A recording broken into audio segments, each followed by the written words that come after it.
সারা জীবনে যদি কোনো ভালো কাজ তোমার পছন্দ হয়ে থাকে, তাহলে তুমি সে ভালো কাজের বদৌলতে আজকে অন্তত আমাকে কবরের আযাব থেকে মুক্তি দিয়ে দাও।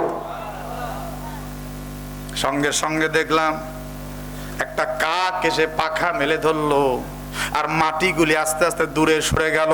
আল্লাহু আকবার! কি আজীব ব্যাপার। আমি একটু উঠে বসলাম, কাকের জবান খুইলা গেল। কাক এখন কেমন জানি মানুষের মতো আমার সঙ্গে কথা বলে। আমি একটু ভয় পাইতে লাগলাম। কাক তখন বলল, দোস্ত তোমার ভয় পাওয়ার কিচ্ছু নেই, আমি কিন্তু তোমার সেই কাক বন্ধু।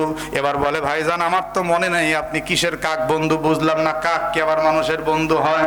কাক তখন ডাক দিয়ে বলে, শোনো, তুমি একদিন একটা রুটি নিয়ে কেবল বসেছিলে, রুটিটা পানির মধ্যে ভিজিয়ে রুটি ভিজানো পানি পান করবা, আর সেই রুটিটা আমি কাক ঠোঁটের মধ্যে নিয়ে একটা উড়াল মারছিলাম, তোমার কি মনে পড়ে?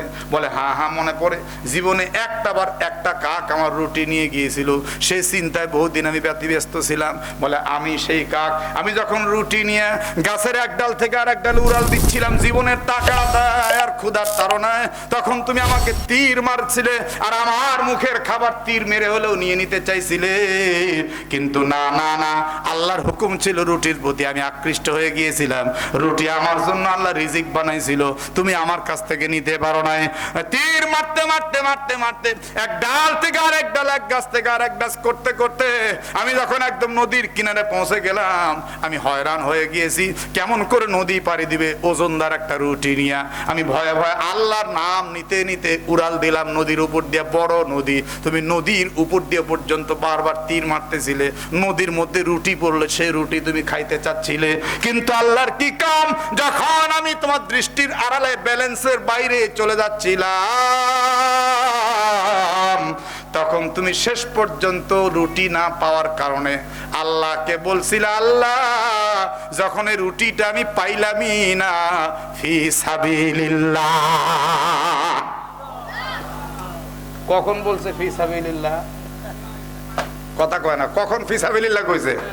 যখন আর পাওয়ার কোনো আশাই নাই, তখন কি বলছে? ফি সাবিলিল্লাহ। কাক বলে, আল্লাহ তোমার এই একটা রুটির বদৌলতে আজকে কবরের আযাব থেকে মুক্তি দান করেছেন। তাহলে কি বোঝা যায়? দান আপনি যে কোনো ভাবে করেন না কেন, সেটা যদি পবিত্র আর হালাল হয়, শেষ পর্যন্ত যদি একবার আল্লাহর জন্যই নিয়ত হয়ে যায়, ওই দানের বদৌলতে অবশ্যই আপনি পাবেন। কথা কন না কেন, ঠিক কিনা? এবার মুরিদ বলতেছে, হুজুর দেখি আপনার হালাল টাকা দেন, একটু দান করব, মনে আছে না নাই? কথা কন না কেন, মনে আছে না নাই? আরে কোরআনুল কারীম সৃষ্টি না স্রষ্টা, মনে আছে না নাই? এবার এই মুরিদের বেয়াদবি দেখে হুজুর বলতেছে, তোর সঙ্গে পারা যায় না। হুজুর এইবার বিসমিল্লাহ বলে পকেটের মধ্যে হাত দিলেন, হাত দেওয়ার পরে মুঠটা খুললেন, খোলার পরে টাকা গুনে দেখলেন 50 টাকা। হুজুর বললেন, নে নে নে, আমার হালাল টাকা বিসমিল্লাহ বলে দান করবি, কিন্তু শর্ত হলো যার সঙ্গে প্রথম দেখা হবে তার সঙ্গে কিন্তু কোনো কথা ছাড়া দান করে দিতে হবে। সে নারী হোক আর পুরুষ হোক, পর্দানিসীন হোক আর বেপর্দানিসীন হোক, যেই হোক না কেন, এই টাকা তুই দান করে দিবি। বলে, ঠিক আছে হুজুর, দেখবো আপনার হালাল টাকা কেমন হালাল রাস্তায় দেয়া হয়। এবার 50 টাকা নিয়ে মুরিদ পথ চলা শুরু করলো। সূর্যটা ডুবে গেল, অন্ধকার ভাব হয়ে আসছে, সোয়া সোয়া দেখা যায়।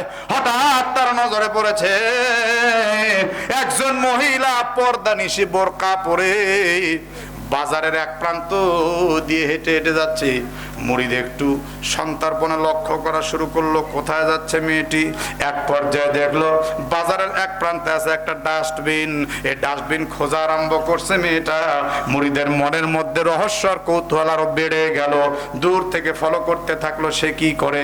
হঠাৎ লক্ষ্য করে দেখলো এই মেয়েটি ডাস্টবিনের ভিতর থেকে একটা মরা হাঁস তার বোরকার মধ্যে নিল। চতুর্দিকে তাকিয়ে দেখতে থাকলো, তাকে কেউ দেখলো কিনা সে বুঝতে পারলো কেউ দেখে নাই।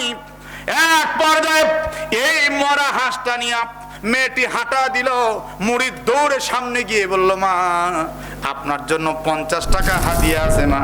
মেয়েটি আলহামদুলিল্লাহ বলে হাদিয়া গ্রহণ করলো, আবার হাঁটা দিল।